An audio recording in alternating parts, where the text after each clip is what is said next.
Welcome to the Hockey PDOcast. My name is Dimitri Filipovich, and joining me is my good buddy Jesse Marshall. Jesse, what's going on, man?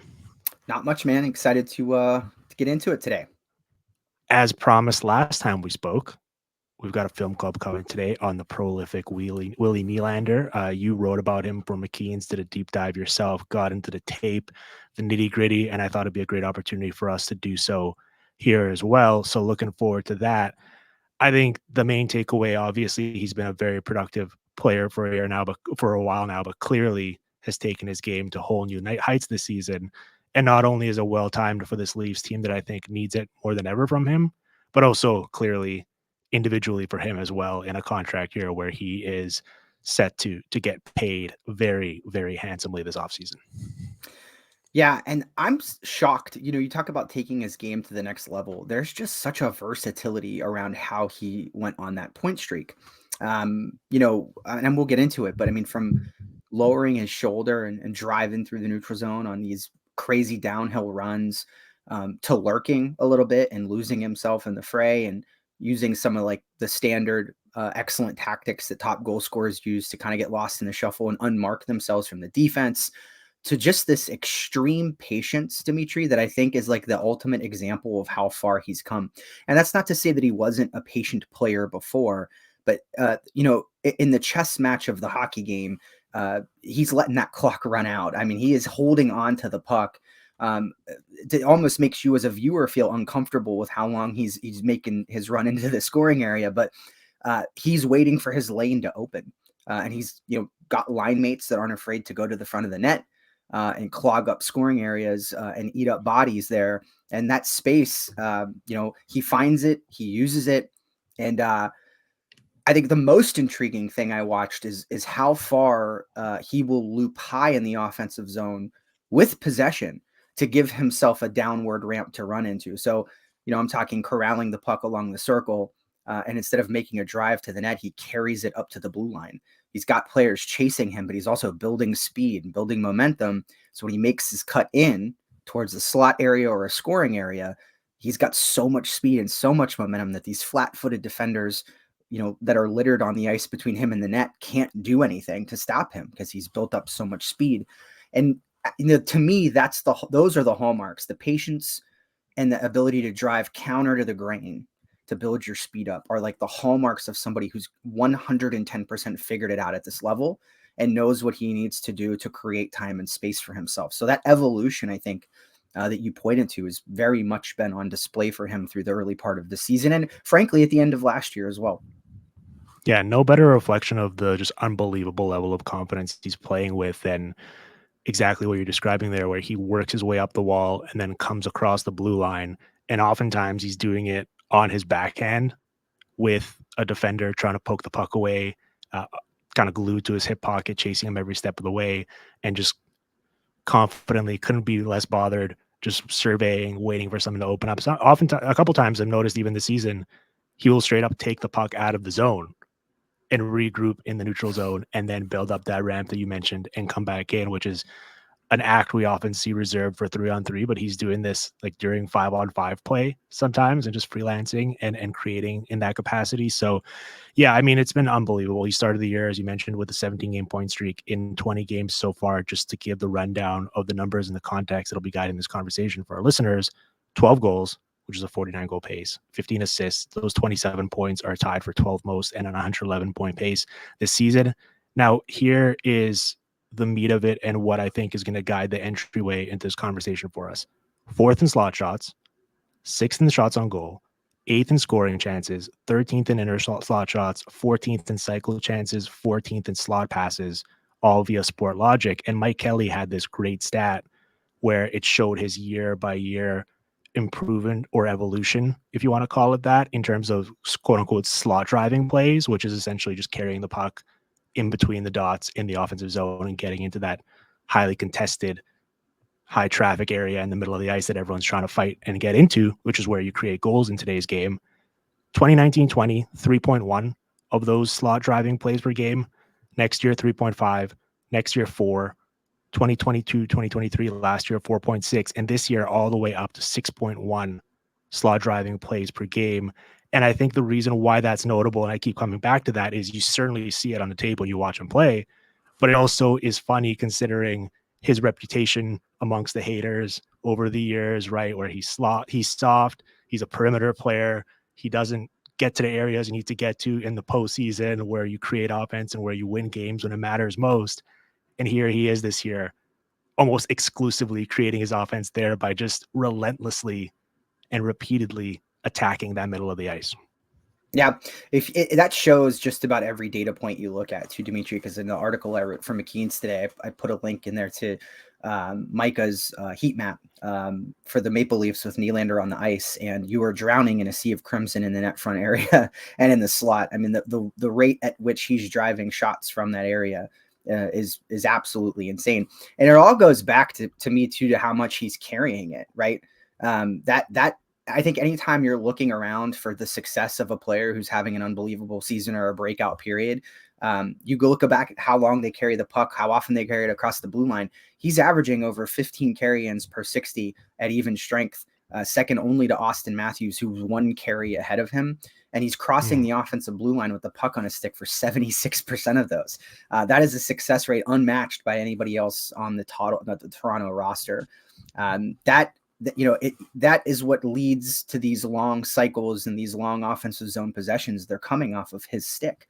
And I noted, even if you look between the blue lines and you focus outside of the offensive zone, the way he's gaining that momentum is just terrifying for defenders. And he's become the master, Dimitri, at putting one touch on the puck, just giving it almost a push forward, so that now you're in a loose puck race as a defenseman, and he still almost has possession of it, right? Like, he's manipulating the puck into a soft area just past you with that little poke, where you have two decisions, right? Take interference penalty or turn around, right? Neither of those are good options. And frankly, I don't think there's that many defensemen in the National Hockey League that could just keep their backward momentum, solid enough to a point that they can keep facing him and keep him in front of them without taking a penalty. So he creates these insanely compromising situations for defensemen that put him in an advantage and allow him to go around someone laterally or step around them or get into that soft area and win a short 5-foot loose puck race that enables him to maintain possession. These things are all gearing these carry-ins that he's just racking up for the Maple Leafs. And once he crosses the line with the puck on his stick, what you see after that is just so fruitful. Again, it's that patience. It's knowing when to pass. It's knowing when to delay. It's knowing when to eat it along the wall. Every decision he makes, early this year seems to be the right one to elongate the possession. But I found it intriguing that those carry-ins are driving it, and the way he's getting those carry-ins, I think, even has evolved for him over time. Not to say he hasn't lowered his shoulder and started driving to the net a lot, but creating those little one-touch races and those loose puck battles, those are races most of the time he's always going to win. It's a really strategic way to position himself in a spot where he can get the puck more often than he doesn't. Well, and on this week's lead in to Hockey Night in Canada, when the Leafs played the Penguins this past Saturday, I thought Jennifer Bonnerill and Kevin Bieksa had a really good segment where they were highlighting the compromising position that he puts defenders in off the rush, where, so often we hear about and you're taught keeping the puck close to you, right, to protect it. The further out it is from you, not only is it potentially more difficult to handle, but also it's more likely that a defender with a good reach and a good stick is going to be able to poke it away or do something with it to defend against you.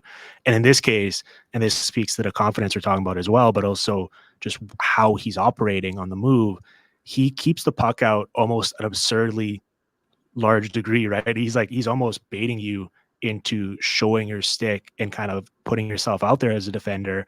And then he's able to sweep it across and go basically from point A to point B across his body and bring it in the blink of an eye so quickly that you can't even really react to it. And he's beaten a couple of goalies coming in off the rush that way this year, where he almost looks like he's going one way, quickly sweeps it across, the goalie's out of position, he tucks it in cleanly. He's also beaten defenders that way to get into the zone to begin with. And so I thought that was a really interesting point, because it's so counter to maybe how you think you should be playing. But he just executes it time and time again and is clearly doing it purposefully, right? Like, there's a reason why he's going out of his way to almost comically bring the puck out there to make the defender make the first move, and then he's attacking him off of that. Yeah. This one against the Wild that we have on screen now for the watchers is one of my favorite ones. It's just that the legs never stop moving, and he takes, he takes one player laterally 3 times, right? He tests them to the interior of the ice, backs them off the wall, loops back in and sucks them back to the wall, and has enough speed at this point to go around him and work in towards the goalie. That's ridiculous. It's just in all these clips you see of him and in everything that you see with him getting those zone entries, he's, he's doing that puck protection and sometimes with one arm that you talk about. But he's also, his legs are just constantly pumping. He's constantly creating momentum for himself, and it's what gives him that separation where he runs like almost a football route up ice, right? Like he's carrying the mail to sort of juke these guys out and create this level of separation. There's that old adage, the legs feed the wolf, and in all these clips, he's using his legs and speed. And frankly, I know we don't generally think of him as being the biggest player in the world, but have you ever taken a look at how long his stick is? Like, he is using an abnormally large twig for his size, and it gives him that ability to put one hand on it, stick it out wide, and then use his shoulder and his lower body to kind of like fend these defenders off. But like, make no mistake about it, like, this is a very physical style of driving in the net. Like, he's not avoiding contact. He's having people lean on him, whack his hands, but it's just the rate of speed at which he's traveling. Again, unless you're taking a penalty, it's really difficult to deal with this if you're a defenseman, and it forces you, again, to turn around when you are at your least effective and you're skating the same direction he is. It becomes a lot harder to handle that situation and to keep him on the perimeter. And that's what he's using to kind of drive these guys wide, turn them around, and then cut back in towards the middle of the ice. That's not something you can even fix with a deeper gap, Dimitri, right? If you back up more, you're just giving him a longer ramp to attack you. So, and if you can't skate with him and you don't have that lateral mobility, you're in for a long night. Yeah, you can't give him the space because as he's shown, he'll be very willing to just as he comes into his own, just step into a shot and rifle it himself, right? So you don't want to give him the space to do so. But if you overcommit, then he's going to just tuck that shoulder and go past you. And it's adding such a layer of unpredictability to kind of disguising his intentions and what he's going to do. And you mentioned not shying away from contact. It reminds me a little bit of the conversation we had about Elias Pettersson towards the end of last year, where you made the point of, and some of the greatest wingers in today's game do this despite not necessarily profiling as the biggest players or having the largest frames, where Jake Ensel I think of as well does this, where they almost like initiate contact prematurely to let the defender know they're there and kind of establish that inside leverage really quickly and kind of like get the jump on them. And then after they do that, the defender almost as a reaction to it, leans in a little bit and kind of tries to compensate for what just happened to him. And by that point, he then uses that leverage additionally to just kind of get past him, right? And he does that time and time again where he's trying to actually create that initial contact so that he can get the leg up on the defender. And if anything, like he's not only not shying away from contact, he's actually the one that's initiating these sequences. Yeah, 100%. And like I said, on a lot of these drives, Dimitri, he's got pressure on the front and back of him, right? So he's making these wide sweeps to protect the puck from a back checker, and then simultaneously using his speed to dance around who's ever in front of him. It's one thing that's interesting to me is the variety of approach, right, that he takes. We've talked about these long routes in the offensive zone. We've talked about initiating physically, but I think he's just as good at taking a long lap through the offensive zone to completely disconnect himself from the defense.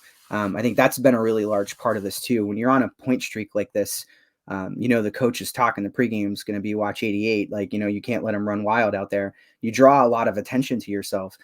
He's gone on these really long sweeping journeys through the offensive zone where he'll leave his wing and take a lap up towards the blue line, end up on the opposite side of the ice, comes around the net.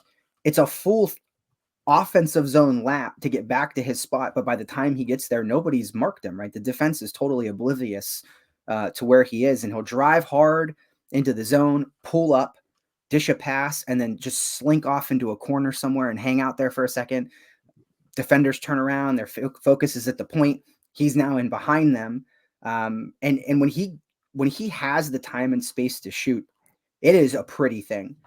He loads that body up, wide base, low to the ice, and gets 100% of what he can behind that shot and lets his stick do a lot of the work too.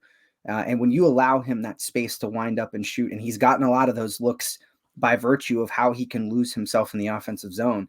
He has scored a lot of goals this season by just absolutely cannoning them through the net. And just, you're looking at, these 15, 25-foot shots where he's got an uncontested one-timer he's loaded up for. It's been a lot of fun to watch him off puck in the offensive zone. We think of players lurking about in the same area sometimes, or like in their spot waiting for that puck to squirt out. This is all self-determination to me. Like he's making it happen by moving his feet, getting out of his assigned area, going somewhere else, leaving the zone even, right? Looping up past the blue line and coming back in. Like these are all things he's doing to lose himself in the fray. And I think it's super effective. It's when you have the shot that he has, you got to find unique ways to get into a position to use it. And he's, taking these really unorthodox pathways through the offensive zone to establish himself. Yeah, that's a really good point. I mean, I have a whole section here that I want to get into with you on the offensive zone habits and what he's displaying there. Let me just put a bow on the sort of transition and rush element here before we get to that, though, because the point that I wanted to hammer was I think when I said at the top that this Leafs team kind of needs him more than ever, I think that's reflected in the usage, right? Where he's playing 20, 25 per game, which is about two minutes more than he's ever averaged in these games where they're pushing for offense and where they're like very high leverage moments late in games, like the two most recent games they played, right? Where it was a really close game in Pittsburgh that they lost, and then a really close game at home against the Panthers. In their most recent game, which they won in a shootout, he played 24-42 and 26-10 in those. And like, for all the coach speak and everything, like actions, I always say speak louder than words for coaches. And you can tell how they're feeling about their players based on how they're using them. And that tells me more than anything else. And this Leafs team is, I think, 16th in the league, kind of middle of the pack right now in terms of 5-on-5 offense. I think this has been a trend for a few years now where I don't know if it's because the personnel itself has aged over time, of course, organically, or because they've sort of tried to compensate for whatever defensive shortcomings or perceived ones they thought they had in postseasons, but they've kind of like slowed down offensively, right? They've become more of a methodical puck possession team. They're not necessarily trying to run and gun unless they need to, unless they're pulled into those game environments. And that's why I think his skill set in particular in this area is so vital to this team, because he's the one player they have that can really just sort of create that pace for them, right? Like he can speed them up and he can take a puck that looks like it's very harmless in their own zone. And before you know it, they're attacking downhill with numbers in transition. And Matthews carries the puck in a lot. Marner obviously has a ton of playmaking skill himself, but he's the one player that kind of puts that all together and can just almost be a singular force in transition. And I think they really, really need that as they're currently constructed. Yeah, I think that as time has gone on and watching the video from the early part of the streak to the later part of the streak, you could see, I think, a change in his approach, whereas he started to have success in carry-ins, Dimitri, and that confidence built. I think so did the deepness with which he came back to support the defense on the initial part of the breakout, knowing full well that he was going to be more successful if he had that longer ramp. So I think as time has gone on, you've even seen his defensemen change in their habits to where I think they look for him even more now because he's deeper, he's available, and they know what happens if they give it to him, right? Like they say he's going to get them out of a jam, and he's, I think, been excellent in support. And is, I don't think it's rare at times to see him, hip to hip with his D when the breakout starts. Or on the goal line for that matter, because he knows the more ramp he has to get in there, the better it's going to be. So as I think that's a discernible change for me from early in that streak to later in that streak is one, the willingness of the defense to just give it up to him and let him do his job. And then also the depth with which he positioned himself on the breakout in support of those defensemen to sort of make himself as like a sidecar available guy right out of the gate. Well, speaking with someone in the industry, a coach recently, and we were talking about kind of like extreme ideas in terms of what you could do actually in a hockey game in terms of personnel usage, tactics that could actually conceivably work and make sense. And something I keep coming back to, and I know we've spoken about this on the show plenty over the years, is like I get the reservation of using your best players on the penalty kill, right? Because it exposes them to potentially having to block shots and then get hurt that way. You're less likely theoretically to score. And so you don't want to burn out whatever energy reserves they have playing kind of lower leverage offensive minutes in that way. And you have other players whose kind of exact role is that's why they're on the team to do so. But the Leafs have started to use their top players a bit more on the penalty kill this year, right? And especially with Nylander, I've noticed is it's generally the final like 20 to 30 seconds of a penalty kill sequence where they're going to bring him out and try to manufacture these extra opportunities. And it makes sense because towards the end of a power play, the team with the man advantage, if they don't score, can kind of become a little discombobulated. You're not sure who's going to be out there. You're going to have weird combinations of players where you're trying to go from potentially 4 forwards, 1 defenseman to figuring out how to get your regular rotation of D-men out there. And there's all sorts of miscommunication and stuff. And I know he scored the 1 goal against the Flames that way in that exact area. But like, I just love that idea of manufacturing additional opportunities to get your best players out there in situations where they might be able to create sort of hidden sources of offense. And that's something to watch moving forward because the Leafs are starting to incorporate that a little bit more, and other teams across the league have as well. But I love seeing Nylander out there for the final 20 seconds of the penalty kill and just waiting to see if they're going to be able to turn, you know, this sequence where nothing's going on all of a sudden into a chance out of nowhere, which is obviously incredibly valuable over the course of a game. Yeah, and over the course of a season, for that matter. Yeah. If you look at the numbers behind forecheck pressures for the Leafs this year in the games that Corey's tracked for all 3 zones so far, he's in the fray for the team lead, which is unsurprising. Matthews, I think, is leading. Bertuzzi might be second, but they're all, you could put them all in a basket together. So it fits the bill, right? Like if you want you want a penalty killer who can pressure the opposition and put the screws to them and make them uncomfortable. I don't think you'd find a handful of guys maybe better than him at doing that right now. And again, specifically harkening back to what I said about the way he uses his stick to kind of like tip pucks, get them loose, and create these races. That's kind of like a prime time situation for that, right? Especially even if the possession's established in your zone and he's in a penalty killing situation, you still want him out there kind of like probing and pressuring that defense with that active stick and looking for those opportunities. He's just generated so much stuff like that this year. It almost seems like it'd be crazy to not use him in that capacity even more. Yeah. Given how aggressive he's been.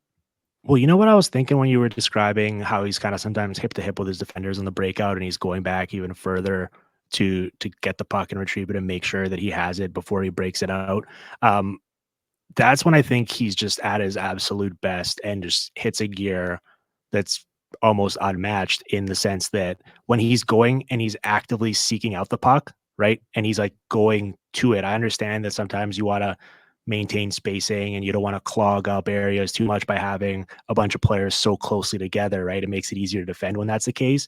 But in these moments, particularly on the breakout or along the wall, like when he's going and instead of just waiting for the puck to come to him and hoping that someone else can make a play, he's the best player on the ice. I want to see him going and being like, I'm going to take this puck now and do something with it.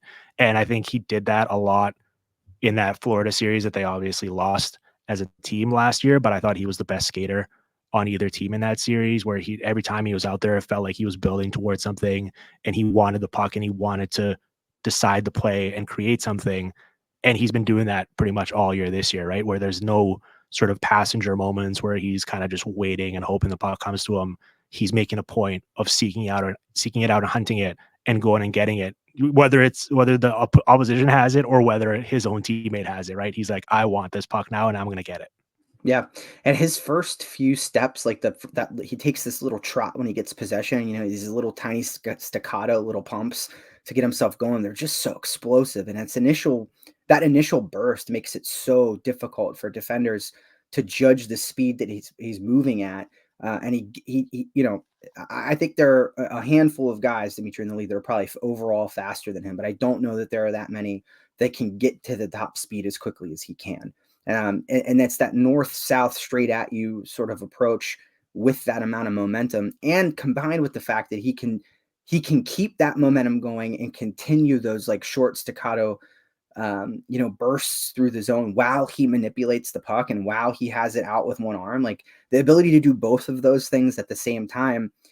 It just, yeah, I mean, you're 100% right. You want the puck on his stick when he's that deep because he can build up that head of steam. And again, that is just such a difficult thing for defensemen to handle. And it's not something you can fix from gap. You almost have to find a way to gain enough momentum and time your approach to his breakout in a way that allows you to match his speed in reverse. And that's a difficult ask for anybody. But I 100% agree with you. And I think the creative ways that he's found to put himself in positions where he has momentum has been one of the most fun parts of watching him this season. Remarkably, as we shift here to kind of talking about the offensive zone play and what he's been creating there, looking at his 5-on-5 numbers this year, despite how good he's been, they've remarkably been outscored 14-13 in those minutes. Now, I think part of it is like half of those goals against came at the start of the year when he was playing with John Klingberg, and I think it's been well documented what a defensive mess that was. Part of it is just bad luck, right? You look at the PDO, you look at the on-ice shooting percentage, save percentage, it's all lower than you'd expect. And so I'm not worried about that at all because all of those markers from shots to high danger chances to expected goals are all in the mid 50s and exactly where you'd expect to see based on watching him play and watching him dominate. They've also really stumbled upon a nice formula here. Finally, just putting Bertuzzi on that line with him and Tavares, right? Finding that third member of that line. And since they put them together, they've been really dominant and posting awesome 5-on-5 results. And I love, Frank Corrado. I sent this to you right before we started recording because yesterday we were chatting, kind of prepping for what we wanted to talk about here today and kind of stuff to watch on tape. And I was making the point to you of the set play that they've been running where Tavares, who just wins an ungodly amount of faceoffs cleanly, right? I think he's winning like 61% or 62% of his draws this year at 5-on-5. He just pulls it back cleanly. And whenever it's off the left circle in the offensive zone, Nylander, as a right shot, lines up on the left hash, right? He quickly gets the jump, retrieves the puck, and starts drifting towards the middle. And while that's happening, generally it's Morgan Riley as the left shot defenseman kind of fills that space behind him and starts moving downhill towards the net. John Tavares himself, after the faceoff, rolls towards the net and provides himself with a tip option.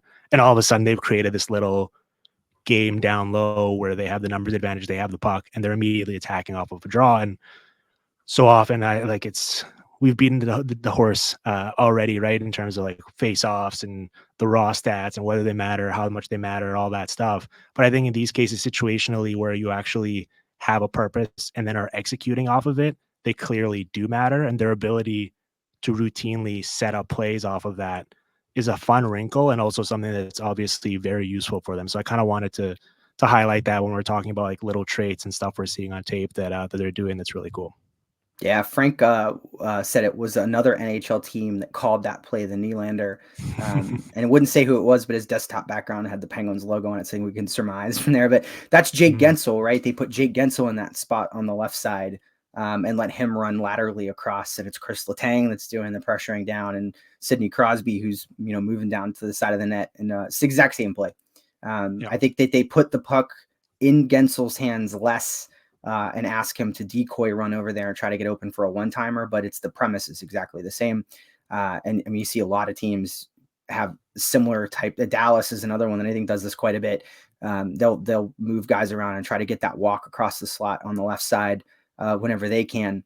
But yeah, that's entirely born out of the Nylander skill set and them, sort of, I think, popularizing it maybe is the word we'll use for other teams to sort of borrow. But, and we'll get into the offensive zone stuff, but, anytime you give him the opportunity to load up, you see him lean back on that stick and put all of his weight on it. And he really does let his stick do a lot of the work, which you love to see. But when he releases from those areas in between the circles, it's just so volatile and so hard to follow for a goalie. He hides everything he's doing really well. Okay, well, let's get into the offensive zone. Kind of, we've already, I think, hinted at a lot of it. You mentioned the plays where he works up the wall and he's working towards the blue line and he's surveying the entire time.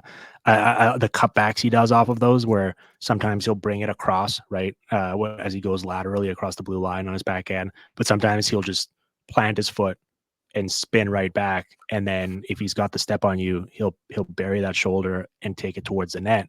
And that's almost just as, I mean, that's obviously a really fun play to watch and has been a very productive kind of a trademark of his. But he's been just burning defenders off of that. Like he's such a powerful skater, especially in that area. The ability to go from almost like lulling you to sleep where he's slowing down, he's just gliding, and then all of a sudden he's in that top gear is why it works the way it does. Um, I think that's kind of what the play that I noticed most that he's been utilizing this season to get to those slot driving plays that we sort of referenced at the top of the show. Yeah. You know what? They have like those trackers they put on sharks, right? You can go on websites and see where the shark's been and how far it swam and where it is. I would love that for William Nylander. I would love a tracker of where he goes in the offensive zone and what his paths to the scoring areas are, because I got to imagine among the most creative and weird of any NHL forward. You know, you mentioned this earlier, but to kind of touch back to what you said about like woeing up in the zone and kind of that start stop. I think you nailed it when he said he's inviting a physical engagement there, right? The moment that you step to him and you try to initiate contact while you're at that stop is the moment he's going to spin off you and take you wide and go to the net. So that's, to me, that's a move that's almost, begging for someone to engage with him physically in some level, because it gives him that ability to use that quick burst in those first few steps to just work right off of that check and spin off and boom, you're gone. So there's a lot of changing of momentum, right? I think that's the key. Is not just we focused on the speed that he can gain, the bear down he has where he lowers that shoulder and drives, it keeps those feet moving, but there's just as much tempo changing in the offensive zone, where we see him use that speed in different ways, where it's start stop, or he slows down. He starts a quick drive in from the top of the point and then slows down to molasses by the time he's lower to the goal line and is drawing everyone into him. His line mates are sitting wide open behind them, right? So it's the mastering of when to use the speed once possession is established, I think, combined with again, some of that just raw patience that you see from guys who routinely score 40 goals, and they're outweighting everybody. They're forcing the defenseman to make the first move. They're lulling the defenseman into like lying prostrate on the ice. I mean, all these clips were shown on screen. You'll see defensemen falling in all of them because they're out of ideas. He's waited until the last minute to make his move and drawn them to the ice surface, right? It's the combination of the tempo and that patience that makes it work, and makes it, frankly, a lot of fun to watch. I mean, it is torturing to be a defenseman in those situations and watch that puck stay on his stick for as long as it does sometimes. He throws a lot of people down to the ice in desperation. Yeah, the game against the Flames this season where he was just on another one pretty much the entire game, right? Where he scores the stick goal at the top, then he scores the penalty, the goal in the shorthanded, then he sets up a play from behind the net. But in overtime, it didn't even result in a goal, but he just, as we watch his clip, just put Mackenzie Weegar, who moves really, really well, just into Flat tire. into a torture chamber. Like he spins him around, then he buries the shoulder here, takes him to the net out wide. Like he just, by the end of this, Mackenzie Weegar was like, please just let me out of here. I don't want to be part of this one-on-one anymore. And just the ability to sequence, right? We talk about kind of stacking plays or sequencing them together. Like he's such a master at that, where he sets you up and then he builds off of it throughout the sequence. You mentioned also his movement in the offensive zone and how he kind of like probes around and gets lost a little bit. I've really enjoyed the routes he's been taking in the zone this year, where I think he's been sort of working that inner funnel really well this year, even as a winger, where he'll get lost, but then he'll work his way back up between the dots, come up high in the zone, almost fill that like Nathan McKinnon high 3-on-2 spot where he makes himself available as a shot pass option and extends the play there. If the pass doesn't come, then he works his way back down into the inner slot, then gets lost again and kind of rinse and repeat and do it all over again, right? And so, especially with him and Bertuzzi and Tavares, they've been so good at controlling the puck down low, right? Working the puck behind the net, cycling. I mentioned that he's top 15 in the league in cycle chances. I think that's kind of part of why that is, right? They're able to just build on these sequences. There's been a couple shifts this year where like you'd have 4 or 5 grade A chances over the course of a 30-second offensive zone shift. And the danger level of them is just like progressively building and building as the time goes on. If you're a defenseman or a forward and you're covering William Nylander and you see him pivot to head towards the blue line, your best course of action is inaction. Don't do anything. Back up. Right? That's the Yeah, best. go Turn back, around go and get back ready towards the net. because yeah, Yeah. go back towards the net because he's not. I mean, that's not a good. Following him has been a pretty fruitless endeavor this year for most people. But we've But also we talked about how, and this is why he puts you in such a compromising position. I mean, not only would it, I'm sure your coach wouldn't be very happy if you did that, but also like his shot is such a weapon that you don't necessarily want to just let him be hanging out at the top of that high 3-on-2 with plenty of mhm. time and space to pick you apart either, right? Like that's very dangerous to do. But you're right. If you follow him up there, you know that he's just going to be coming back right where you left. So you got to be, I guess, ready for that and not just be like mindlessly following him because he's moving away from the net. Yeah, 100%. And then there's always that freedom that defensemen have to like trail, right? And chase somebody down. And the understanding is their forward's going to fill in backwards for them. But he wants you to follow him, right? I mean, this is as close as to positionless forward hockey as I think you'll ever get. I mean, he's not locked into any side of the ice. I mean, if you look at these clips, he's making full laps. I mean, he's making like it's the Daytona 500, and it's all to find the middle. And if it's not there, he just keeps it coming laterally across the blue line and down the other side. And he, until that lane is there, he's going to keep going. And they're long offensive zone possessions. And if you're out of your, if you step out of where you should be a little bit and you start following him, your tongue's going to be hanging out by halfway through the shift, right? Like that is, it's just, he's taking people on walks. But we talked about this on this show before, Dimitri, like that working against the grain, right? And heading the opposite direction everybody else is. I can't stress enough, like how important that is to his overall process. It gives him a longer space to build up speed, and you never see him fruitlessly head up there. It's always with a purpose, right? It's always to gain momentum, to keep his momentum, to draw people out of position. You end up with these situations where you can visibly see the other players on the ice looking at each other. It's like, is it my turn? Like, do I pick him up now? Like, where does my responsibility begin and yours end? Because he's transcending my assignment into your assignment, and I don't know what to do with that. It creates a distressing, I think, situation for opposing defenses. But it's to me the most critical part of what he's been able to accomplish this year. It's the motor that keeps everything for him in the offensive zone going. Well, and I think that's such a great point you made about the sort of positionless forward hockey, and that's why it's so funny that at the start of the year it was a big talking point coming out of camp. It was like, oh, they're going to try Willie Nylander at center right now, or it's like, oh, who is he playing with? What wing position is he playing? Like, how are they using him? It's like it doesn't really matter because he's almost occupying all three of them at the same time, right? Like, I guess you have Tavares out there to win the draws we talked about and sort of play that more traditional center role in that case. But for the most part, once you get into these sets in the offensive zone in particular, like he's in that middle of the ice, working that inner funnel as a center more than anyone else is, right? Like Yeah. so, and then he'll go along the wall, he'll work it back up to the point, he'll go behind the net. Like it's just always constant motion, constant flowing, and that makes it so difficult to mark him. And especially as we talk so much this season about in zone coverage and zone versus man to man and all that stuff, like it creates that type of motion. The reason why we love it so much when the Avs execute it a couple of years ago and really bring it into in vogue. The reason why we highlight it and talk about it so much is because it creates all sorts of miscommunication, breakdowns, blown coverages, right? Because it's like at some point, especially if you're talking about a 40, 50-second offensive zone shift, at some point someone is going to cover the wrong guy or follow him when he's not supposed to, or not follow him. Like something is going to break down in that coverage, and then he'll make you pay for it, right? And so Yeah. that's why that's the biggest benefit of this sort of motion offense that we love to talk about on the show.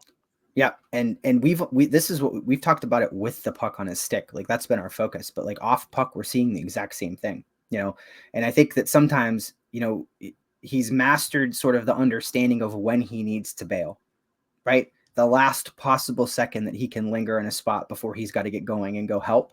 There's a lot of times where that puck gets north, a wall battle up the ice on the wall opposite of the side of the ice that he's on, and he just waits. It's not his battle. He's not going to contribute anything from his position to that fight. But if he stays back behind the goal line and hangs out in that zone a little bit longer, and he knows when he needs to pull the plug. The puck has found him in those situations a bunch. I mean, there's a number of talented players on the Toronto team that have their heads up and know where he is. And oftentimes he's in a spot that the defense just has absolutely no idea. And that especially is true on the power play. This is all, though, like, for the most part, driven by traveling some sort of distance to get to a spot where nobody else is. And that movement, again, is the core and key of all of this. And even when he doesn't have the puck, his feet are moving and he's relocating himself and moving out of position. There's not a lot of, sitting around in the circle and waiting for that one-timer opportunity. He's making it happen on his own. And sometimes that means skating up ice out of the frame, going below the goal line, going off puck in an extreme way. But you've seen so many times where he scored a goal this year or had a grade A scoring chance on the doorstep because he hung around in a spot a little longer or took an unconventional route to get there, so to speak. It's not just when he has the puck on his stick. This movement sort of like transcends like every part of his game, right? Like this is like a common theme throughout everything he's doing in the offensive zone, and he's making himself either available or unavailable depending on what the situation calls for. Yeah. Oh, I love it. We're watching it all. It's just so beautiful to see. It's hockey at its finest in the I mean, offensive zone. you literally, honestly, Dimitri, you look at these clips sometimes, you think, is that Eric Lindros? Like, is who's wearing 88? Like, and it's not that old style, like, power forward way of like bowling everybody over, but you look at him dip that shoulder down and gain that momentum, and it's, man, like this is very direct hockey. It's very direct hockey. It is very in-your-face hockey, and it is a very direct approach to creating offense. And he's doing it, right in people's faces. For whatever that the sort of perceptions or adages of him were, in years prior, I think you could probably throw them all in the garbage, because you have to have a very specific body size, skating style, etc., to be able to do this and make some really big talented skating defensemen look really foolish. I love the fact that he just has no regard for your defensive reputation or ability. Like Nope. during that Stars game, he was just actively seeking out Miro Heiskanen, who's as good as it gets in one-on-one defense, with his ability to kind of stick with you with his skating on the edges and then work the poke check. And he was going at him as if he was some AHL call up, right? And it's just like that's a testament to the level he's playing at, and also just like how confident he is, but how good he is. Right? He backs it up with his play, and it's all well deserved. You mentioned the power play a little bit. Obviously, it's been very productive. They're sixth in goals per hour there, and the artillery they have is clearly phenomenal. Right, when they stack it up with all their top players. You mentioned the motion as well, and I do like that. I don't like when that motion brings them to having him and Matthews on both on the side where neither of them can one time it, right? As one right shot and one left shot. And then I think it kind of stagnates a little bit. Obviously, Matthews' wrist shot and his ability to kind of come downhill and rip it off of that curl and drag is a trademark of his. But I just think that sometimes when it gets a little stagnant or bogs down, that's generally when it's the case. I love when they have them both on their one-time wings, when they have Marner on the goal line as the kind of passer from there. Tavares obviously net front / bumper, and then Morgan Riley up top working the point. I think when it's there and the puck's moving, it's almost unstoppable. You're at their mercy in terms of what scoring chance they're going to get, and if the guy either makes the shots or misses the shots, like there's nothing you can really do as the penalty kill when they're in that position. So that's when I think they're at their best, and I like it when they do that, when they kind of get that motion going and then get away from that. I like it a little bit less, but maybe that's kind of, you just have to live with that, because that's all part of this sort of offensive zone motion mentality that we've just been praising here for the past 10 minutes. Yeah, no, I think it's you have to take the good with the bad, right? But I do agree with you. Stagnant is probably the right word for it, right? Because you lose that cross ice option, which is really the point of the movement, right? Is to create this Red Sea lane in between the circles for this lateral one-timer opportunity that just doesn't exist organically anymore, and you kind of skated your way out of it, right? So that doesn't mean there aren't lanes available and you can't get it to the front of the net, or you can't get it to the side of the net or the point. But that's a big part of what they want to do, is to have that cross feed option available. And if it's not there, like you said, I think things kind of crawl a little bit to a halt, unfortunately. Okay, Jesse. Well, I think we've done this justice. I was really excited about this one, and I think we've hit all the main points that I wanted to. We're gonna have. I'm gonna put up a full, like, probably 10 to 15 minute mixtape of his plays this season on the YouTube channel. So if you want some more examples of what we're talking about here, you can obviously watch along this episode with us on the YouTube channel. Search Hockey PDOcast. You can also watch the Willie Nylander mix up post. You got a written version. We're really hitting all of our bases here, Yeah, regardless of how you unlocked, like by to the consume way, your content. Dimitri.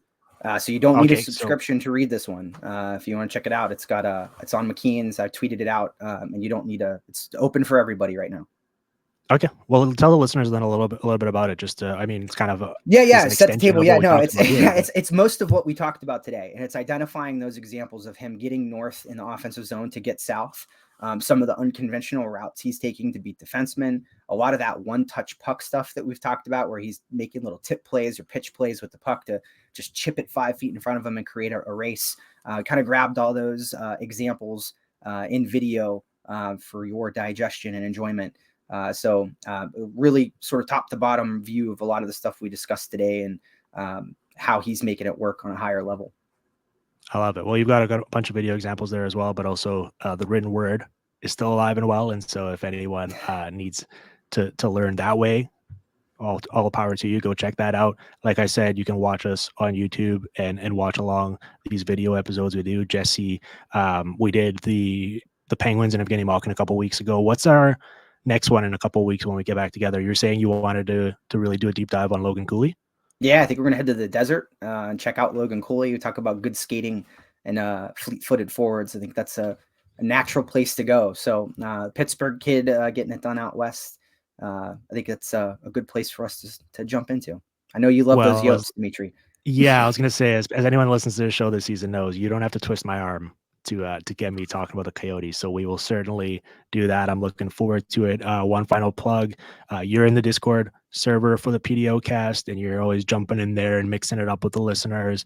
It's been awesome in there. The conversation's been phenomenal as we continue to grow. So if you like what you're hearing here, you want to get involved in the conversation, join the PDOcast server in the Discord community there. The invite link is in the show notes. We talk about it all the time. We do mailbags at the end of the week, and we take the questions from there. So get in there, join the community, have fun with us. I highly recommend it. And thank you to everyone for listening. And we'll be back with plenty more of the Hockey PDOcast, as always, streaming on the Sportsnet Radio Network.